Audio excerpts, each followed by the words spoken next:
ಇಲ್ಲಿರೋ ಯಾರೇ ಆದ್ರೂ ಆ ದೈತ್ಯಾಕಾರದ ಮೀನಿಂದ ನನ್ನ ಮಗಳನ್ನ ಕಾಪಾಡಿದ್ರೆ ನಾನು ಮಾತು ಕೊಡ್ತೀನಿ, ಅವರಿಗೆ ನನ್ನ ಮಗಳನ್ನ ಕೊಟ್ಟು ಮದುವೆ ಮಾಡ್ತೀನಿ. ಯಾರಾದ್ರೂ ಕಾಪಾಡಿ. ದಾರಿ ಬಿಡಿ, ದಾರಿ ಬಿಡಿ.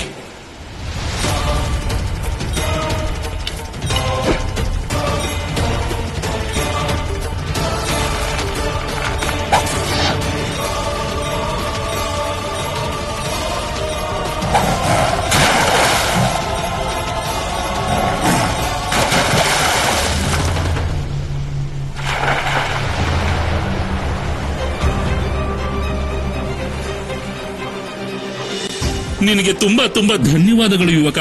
ನೀನು ನನ್ನ ಮಗಳ ಪ್ರಾಣನ ರಕ್ಷಣೆ ಮಾಡಿದ್ದೀಯ. ಅಯ್ಯೋ ಮಗಳೇ,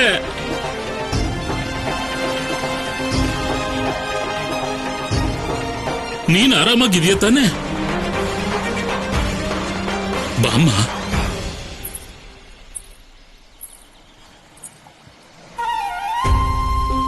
ಇವನೇ ಆ ಸಾಹಸಿ ಯುವಕ, ನಿನ್ನ ಪ್ರಾಣನ ಕಾಪಾಡ್ದವನಮ್ಮ.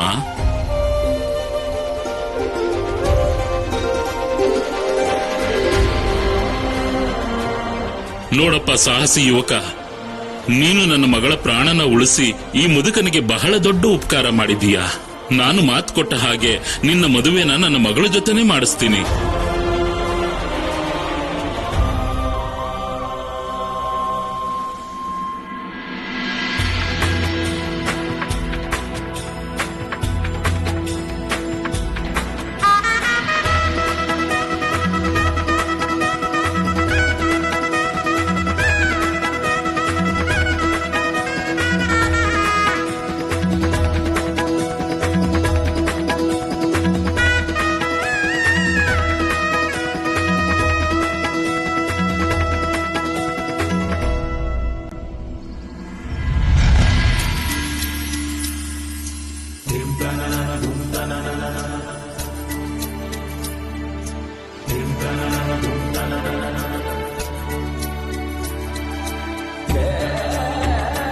ನೀನಿಲ್ದೆ ಕೈಲಾಸ ಬರಿದಾಗಿದೆ ಪಾರ್ವತಿ. ಈಗ ಹೋಗೋಣ ಬಾ. ನೀವು ಮತ್ತೆ ನನ್ನ ಮೇಲೆ ಸಿಟ್ಟು ಮಾಡ್ಕೊಂಡ್ರೆ, ಮತ್ತೆ ನನ್ನ ಆತ್ಮಗೌರವಕ್ಕೆ ಧಕ್ಕೆ ಬಂದ್ರೆ? ಎಲ್ಲಿ ಪ್ರೀತಿ ಇರುತ್ತೋ ಅಲ್ಲಿ ಕಲಹನೂ ಇರುತ್ತೆ, ವಿಚಾರ ಭೇದನೂ ಇರುತ್ತೆ. ಇನ್ನೊಂದು ವಿಷಯ ಗೊತ್ತಾ? ಪ್ರೀತಿಲಿ ವ್ಯಕ್ತಿ ತನಗೆ ಪ್ರಿಯವಾದವ್ರನ್ನ ಸರ್ವಗುಣ ಸಂಪನ್ನರಾಗಿ, ಹಾಗೆ ಒಳ್ಳೆ ದೃಷ್ಟಿಕೋನದಿಂದ ನೋಡೋಕೆ ಇಷ್ಟಪಡ್ತಾನೆ. ಅದೇ ಕಾರಣಕ್ಕೆ ದಾಂಪತ್ಯ ಜೀವನದಲ್ಲಿ ಸಿಟ್ಟು ಕೋಪ ಸಹಜ. ಅದನ್ನು ಮರೆತು ಕ್ಷಮಿಸೋದು ಎರಡು ಮಹತ್ವಪೂರ್ಣವಾದ್ದು. ಮತ್ತೆ ಮುಂದೆ ಏನಾದ್ರೂ ಈ ತರ ಘಟನೆ ನಡೆದ್ರೆ? ಹಾಗೇನಾದ್ರೂ ಆದ್ರೆ ನಾವು ಎಂಥ ಪ್ರೀತಿಯ ಬಂಧನದಲ್ಲಿದ್ದೀವಿ ಅಂದ್ರೆ ನಮ್ಮನ್ನ ಎಷ್ಟೇ ದೂರ ಮಾಡೋಕ್ ಪ್ರಯತ್ನ ಪಟ್ರು ಈ ಪ್ರೀತಿಯ ಬಂಧನ ಮುರಿಯೋದಿಲ್ಲ. ಮಹಾದೇವ, ನೀವೇ ಹೇಳಿದ್ರಿ ಅಲ್ವಾ, ಒಬ್ರನ್ನೊಬ್ರು ಕ್ಷಮಿಸೋದು ತುಂಬಾ ಮುಖ್ಯ ಅಂತ. ಹೀಗಿರುವಾಗ ನೀವ್ ನನ್ನ ಕ್ಷಮಿಸೋದನ್ನ ಹೇಗ್ ಮರೆತ್ರಿ? ನಿಮಗ್ ಒಂದ್ಸಲನೂ ನನ್ನ ನೆನಪು ಬರ್ಲಿಲ್ವಾ? ನೀವ್ ನನ್ ಮೇಲೆ ಹೀಗೆ ಕೋಪಿಸ್ಕೊಂಡಿರೋದು ನನ್ ಕಲ್ಪನೆಗೂ ಮೀರಿರುವಂತ ವಿಷಯ ಮಹಾದೇವ. ಪ್ರಭುಗೆ ನಿಮ್ಮ ಮೇಲೆ ಕೋಪ ಇಲ್ಲ ಮಾತೆ. ಅವರಿಗೆ ನೆನಪಿನ ಶಕ್ತಿನೇ ಇಲ್ಲ. ಇದು ನಿಜವಾಗ್ಲೂ ಸತ್ಯ ಮಾತೆ. ಪ್ರಭುಗಳಿಗೆ ಹಿಂದಿನ ಯಾವ ನೆನಪುಗಳೂ ಇಲ್ಲ.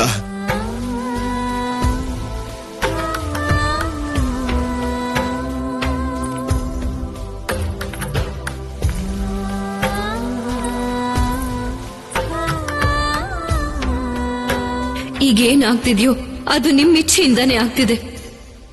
ನೀವು ಸ್ವಯಂ ಬಲ ಹೊಂದಿರೋರು. ನಿಮ್ಮ ವಿರಾಟ ಸ್ವರೂಪನ ನಾನು ನೋಡಿದ್ದೀನಿ. ನಿಮಗೆ ನೆನಪಿನ ಶಕ್ತಿ ಇಲ್ಲ ಅನ್ನೋದು ನನ್ನಿಂದ ನಂಬೋದಕ್ಕೆ ಆಗ್ತಿಲ್ಲ ಮಹಾದೇವ.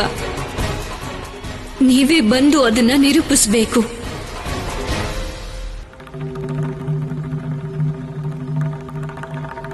ಇವತ್ತು ತರಗತಿ ಮೊದಲನೇ ದಿನ ಆಗಿರೋದ್ರಿಂದ ನಾನ್ ನಿಮ್ಮೆಲ್ರಿಗೂ ಮೊದಲಿಗೆ ಒಂದಷ್ಟು ಸರಳವಾದ ಪ್ರಶ್ನೆನ ಕೇಳ್ತೀನಿ.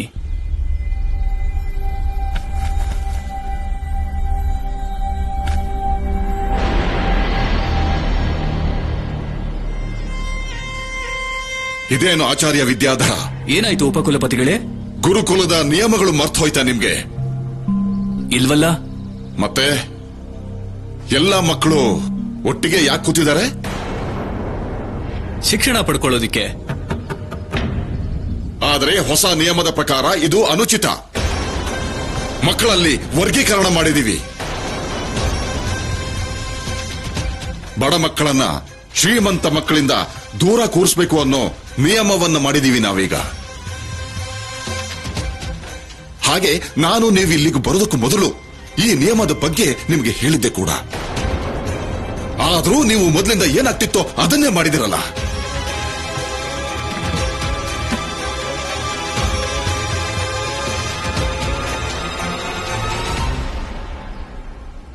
ಇಲ್ಲಿ ಕೇಳಿ ಮಕ್ಕಳೇ, ನದಿಯ ಎರಡು ಬೇರೆ ಬೇರೆ ದಡಗಳ ತರ ದೂರ ಕೂತ್ಕೊಳ್ಳಿ ಬೇಗ.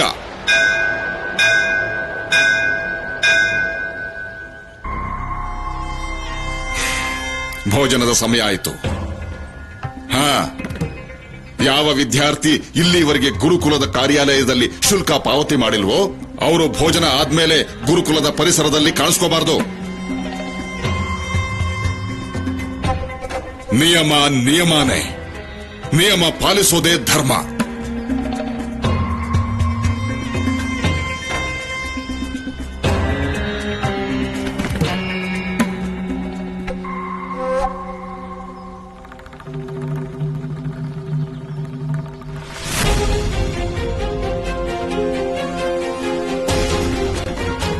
ನಿನ್ನನ್ನ ನಾನಿಲ್ಲಿ ನನ್ನ ಜಾಲದಲ್ಲಿ ಸಿಕ್ಕಾಕೊಳ್ಳೋ ತರ ಮಾಡ್ತೇನೆ.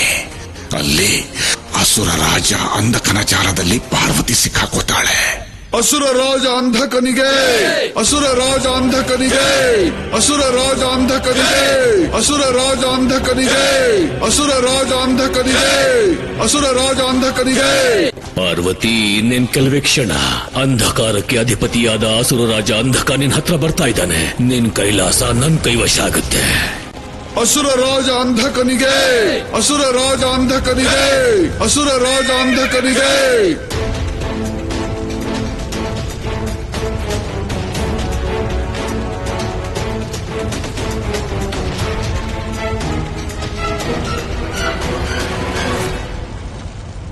ನಮ್ ಗುರಿನ ನಾವು ತಲುಪಿಟ್ಟಿದ್ದೀವಿ. ಅಲ್ ನೋಡಿ,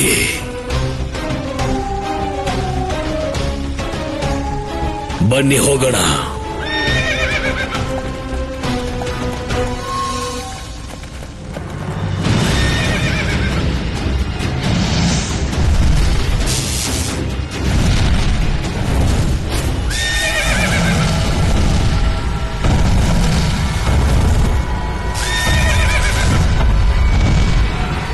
ಈ ಚಿತೆಗಳ ಅಗ್ನಿ ಯಾಕೆ ಇಷ್ಟೊಂದು ಭೀಕರವಾಗಿದೆ?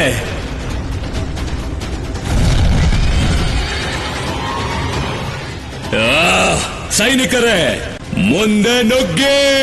ಸೇನಾಪತಿ ವೃಷಭಾಸುರ, ಈ ಬೆಂಕಿ ಜ್ವಾಲೆಯಿಂದಾಗಿ ನಾವು ಮುಂದಕ್ಕೆ ಹೋಗಕ್ಕಾಗ್ತಿಲ್ಲ.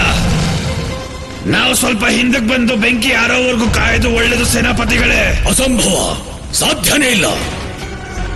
ಅಸುರ ರಾಜ ಅಂಧಕ ಮುಂದಿಟ್ಟ ಹೆಜ್ಜೆನ ಯಾವತ್ತೂ ಹಿಂದಿಡೋದಿಲ್ಲ. ಇನ್ನ ಗುರಿ ತಲುಪಿದ ಮೇಲೆನೆ ನಿಲ್ಲೋದು. ನುಗ್ಗಿ ಎಲ್ಲ!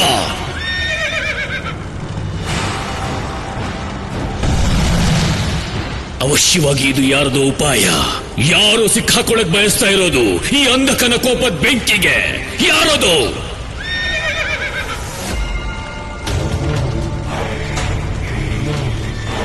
ನಾನು!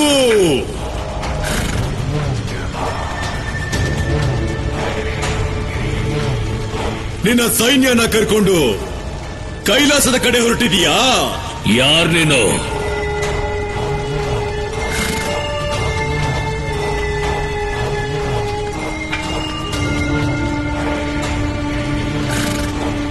ನಾನು ಸ್ಮಶಾನದ ರಕ್ಷಕ ಮತ್ತು ನಿನ್ನ ಮಾರ್ಗದರ್ಶಕ.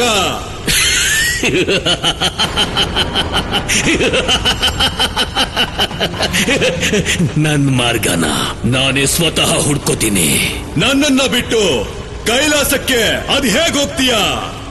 ನಿನ್ನ ಗುರಿನ ನೀನು ನಾನಿಲ್ದೆ ಹೇಗ್ ಮುಡ್ತೀಯ? ಹೇಗಿಲ್ಲಿ ತನಕ ಬನ್ನು ಹಾಗೇನೆ ದಾರಿ ಬಿಡು. ಪಾವನ ಕೈಲಾಸಕ್ಕೆ ಜೀವಂತವಾಗಿ ಹೋಗೋದು ಅಸಾಧ್ಯ. ಒಂದು ವೇಳೆ ಜೀವಂತವಾಗಿ ಹೋಗ್ಲೇಬೇಕು ಅಂದ್ರೆ ಕಾಮ, ಕ್ರೋಧ, ಮೋಹ, ಅಹಂಕಾರ ಎಲ್ಲವನ್ನು ತ್ಯಾಗ ಮಾಡಬೇಕಾಗುತ್ತೆ. ಅಥವಾ ಅಲ್ಲಿಗೆ ಹೋಗ್ಲೇಬೇಕು ಅಂದ್ರೆ ನಿನ್ನ ದೇಹನ ತ್ಯಾಗ ಮಾಡಲೇಬೇಕಾಗುತ್ತೆ. ಉರಿತಾ ಇರೋ ಈ ಚಿತೆಯಲ್ಲಿ ನಿನ್ನ ದೇಹನ ಅಗ್ನಿಗೆ ದಾನ ಮಾಡಬೇಕಾಗುತ್ತೆ. ಸಾಧ್ಯನೇ ಇಲ್ಲ, ಸಾಧ್ಯನೇ ಇಲ್ಲ. ನಾನು ಪಾರ್ವತಿನ ಸಶರೀರವಾಗಿ ಪ್ರಾಪ್ತಿ ಮಾಡ್ಕೋತೀನಿ. ಅಸಂಭವ! ಅಸಂಭವನ ಸಂಭವ ಮಾಡ್ಕೋತೀನಿ. ನಾನು ನನ್ನ ಆಸುರಿ ಶಕ್ತಿಗಳ ಸಹಾಯದಿಂದ ಪಾರ್ವತಿನ ಇಲ್ಲಿ ನನ್ನ ಹತ್ರನೇ ಕರ್ಸ್ಕೋತೀನಿ. ಮತ್ ಹೇಳ್ತೀನಿ, ಪಾರ್ವತಿ, ನಿನ್ ಜೀವನದಲ್ಲಿ ಸುಖವಾಗಿರ್ಬೇಕು ಅಂದ್ರೆ ನನ್ನ ಹತ್ರ ಬರ್ಲೇಬೇಕು ಅಂತ.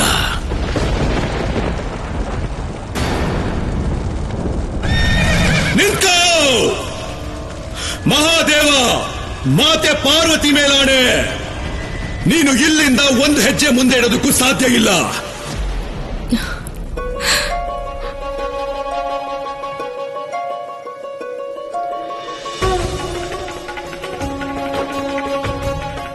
ಇದೆಂತ ಕನಸು? ಏನಾಗಬಹುದು? ಮಹಾದೇವನ ಅನುಪಸ್ಥಿತಿಯಲ್ಲಿ ಇದೇನಾಗ್ತಿದೆ ಇಲ್ಲಿ?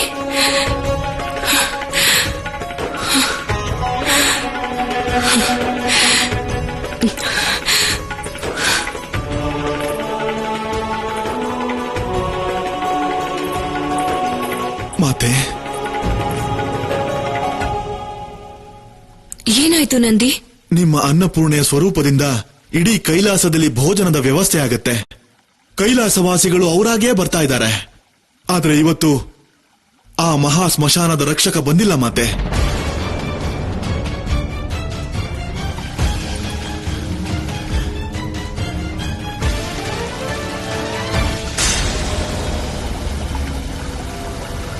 ಪಾರ್ವತಿ, ಪಾರ್ವತಿ,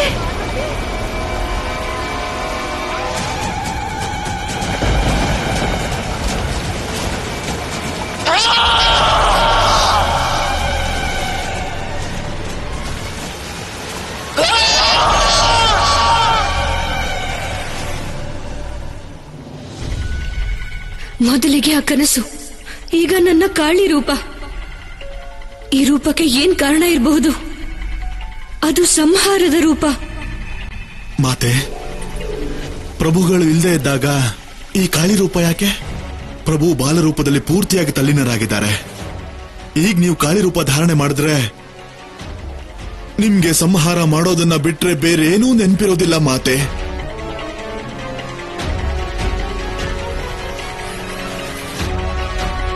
ಶಿವ ಮತ್ತೆ ಶಕ್ತಿ ಇಬ್ರು ಕೂಡ ನೆನಪು ಕಳ್ಕೊಂಡ್ರೆ ಸಂಪೂರ್ಣ ಜಗತ್ತೇ ಕತ್ಲೆಯಲ್ಲಿ ಮುಳುಗೋಗುತ್ತೆ ಮಾತೆ.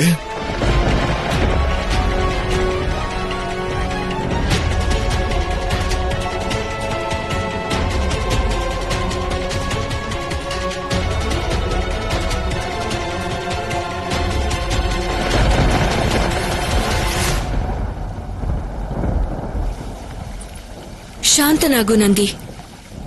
ನನ್ನ ಮಹಾದೇವನ ಅನುಪಸ್ಥಿತಿಯಲ್ಲಿ ಜವಾಬ್ದಾರಿ ನನ್ನದಾಗಿರುತ್ತೆ. ನೀನು ಧೈರ್ಯವಾಗಿರು, ಎಲ್ಲ ಸರಿ ಹೋಗುತ್ತೆ.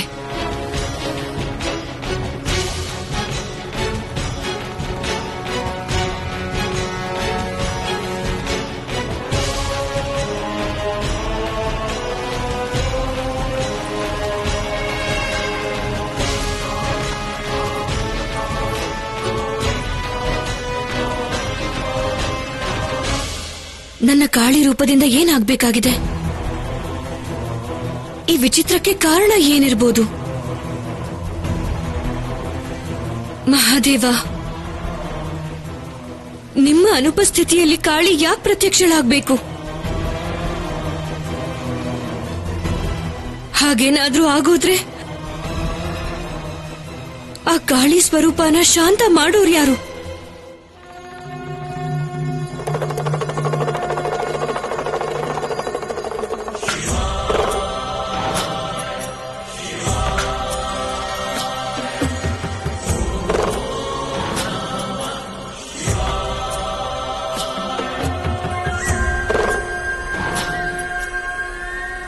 ಎಲ್ಲಿಗೆ ಹೋಗ್ತಿದ್ಯಾ ವಿದೂಷಕ?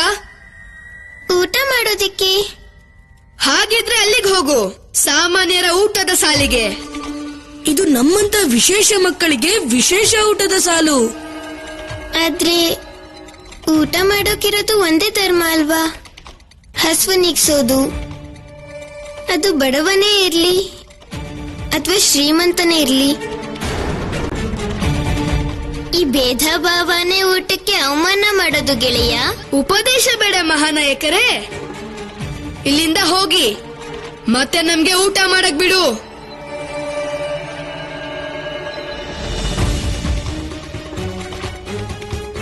ಗೆಳೆಯ, ಇವ್ರು ತಿನ್ನೋದನ್ನ ನೋಡಿ ನಂಗೆ ಇನ್ನೂ ಜಾಸ್ತಿ ಹಸುವಾಗ್ತಿದೆ. ನಮಗೂ ಊಟ ಯಾವಾಗ ಕೊಡ್ತಾರೆ? ಈಗ್ಲೇ.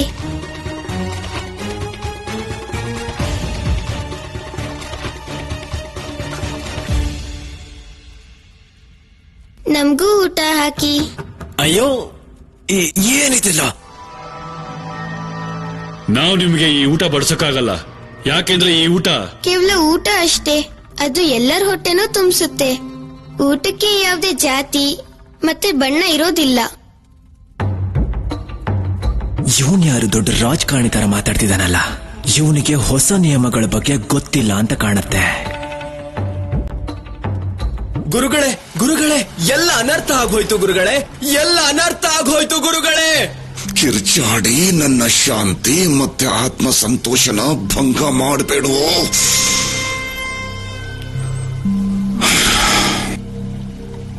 ಹೇಳು, ಏನ್ ವಿಷಯ ಹೇಳೋಕ್ ಬಂದೆ ಭೋಜನಾಲಯದಿಂದ? ಮಕ್ಕಳು ಮಾಡ್ತಿರೋ ಅನ್ಯಾಯದ ಸುದ್ದಿನ ತಗೊಂಡ್ ಬಂದಿದ್ದೀನಿ ಗುರುಗಳೇ, ನಿಮ್ಗೋಸ್ಕರ. ಯಾವ ಮಕ್ಕಳು? ಬಡ ಮಕ್ಕಳು ಮಾಡ್ತಿರೋ ಅನ್ಯಾಯದ ಬಗ್ಗೆ. ಅಸಂಭವ. ನಿಜ ಗುರುಗಳೇ. ಅವರ ನೇತೃತ್ವ ಯಾರು ವಹಿಸಿದ್ದು? ಇನ್ಯಾರು ಮಾಡ್ತಾರೆ ನೀವೇ ಹೇಳಿ. ಬಾಲಶಿವ.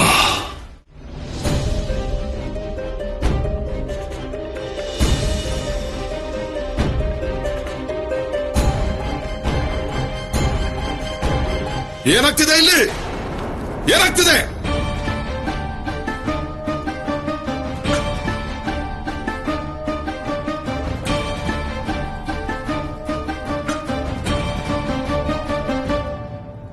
ಏನಾಯ್ತು ಆಚಾರ್ಯ ದಂಡಪಾಣಿ? ಆಚಾರ್ಯರಿಗೆ ಹಸುವಾಗಿರ್ಬೇಕು, ಅದಕ್ಕೆ ಕೋಪ ಮಾಡ್ಕೊಂಡಿದ್ದಾರೆ. ಬನ್ನಿ ಆಚಾರ್ಯರೇ, ಊಟ ಮಾಡಿ. ಶಿವ, ನಿನಗೆ ಗೊತ್ತಿದೆ ತಾನೆ, ಗುರುಕುಲದ ನಿಯಮ ಉಲ್ಲಂಘನೆ ಮಾಡೋದು ಬಹಳ ದೊಡ್ಡ ಅಪರಾಧ ಅಂತ. ಆಚಾರ್ಯರೇ, ಯಾವ ನಿಯಮದಿಂದ ಭೇದ ಭಾವ ಹುಟ್ಟುತ್ತೋ ಅಂತ ನಿಯಮಗಳು ತಪ್ಪಾಗಿರುತ್ತೆ. ನನ್ಗೆ ನನ್ನಮ್ಮ ಹೇಳ್ಕೊಟ್ಟಿದ್ದಾರೆ, ಜ್ಞಾನದಲ್ಲಿ ಭೇದ ಭಾವ ಇರಬಾರ್ದು. ಇದಂತೂ ಜ್ಞಾನದ ಮಂದಿರ. ಹಾಗಿದ್ಮೇಲೆ ಇಲ್ಲಿ ಭೇದ ಭಾವ ಯಾಕೆ? ಸಮಾಜದಲ್ಲಿ ದೊಡ್ಡ ಪರಿವರ್ತನೆ ಆಗುತ್ತೆ ಅಂತ ಅನ್ನಿಸ್ತಾ ಇದೆ. ಅದಕ್ಕೆ ಮಹಾದೇವ ಬಂದಿದ್ದಾನೆ. ದೇವಿ ಅನಸೂಯ ಪುತ್ರನಾಗಿ ಈ ಅವತಾರ ಎತ್ತಿರೋದೇ ಪುಣ್ಯ, ನಮ್ಮೆಲ್ಲರ ಪುಣ್ಯ. ನೀನು ಯಾವುದನ್ನ ಭೇದ ಭಾವ ಅಂತ ಇದೆಯೋ ಅದು ಭೇದ ಭಾವ ಅಲ್ಲ, ಕೃತಜ್ಞತೆ ಭಾವ ಅದು. ಈ ದೊಡ್ಡೋರು ಕೊಟ್ಟ ದುಡ್ಡಿಂದಾನೆ ನೀವು ಮಕ್ಕಳೆಲ್ಲ ಶುಲ್ಕ ಇಲ್ಲದೆ ಅಧ್ಯಯನ ಮಾಡ್ತಾ ಇದ್ದೀರಿ, ಭೋಜನನೂ ಅದರಿಂದನೇ ಮಾಡ್ತಾ ಇದ್ದೀರಿ. ಭವಿಷ್ಯದಲ್ಲಿ ಯಾವುದೇ ಕಾರಣಕ್ಕೂ ಇಂಥ ತಪ್ಪು ಆಗ್ಬಾರ್ದು. ನನ್ನನ್ನ ಕ್ಷಮಿಸಿ ಆಚಾರ್ಯರೇ. ಯಾರು ದಾನ ಕೊಡ್ತಾರೋ ಯಾರು ದಾನ ತಗೊಳ್ತಾರೋ ಇಬ್ರು ಸಮಾಜದ ಭಾಗನೇ ಅಲ್ವಾ? ಇಬ್ರು ಸಮಾಜದಲ್ಲಿ ಸಮಾನವಾಗಿ ಇದಾರೆ ಅಲ್ವಾ? ಇಬ್ರು ಒಂದೇ ದೇವ್ರಲ್ಲೇ ಪ್ರಾರ್ಥನೆನೂ ಮಾಡ್ತಾರೆ. ಮತ್ತೆ ಇವರಿಬ್ರಲ್ಲಿ ಅಂತರ ಎಲ್ಲಿದೆ? ಅಂತರ ಇರೋದು ರಾಶಿದು, ಧನರಾಶಿದು.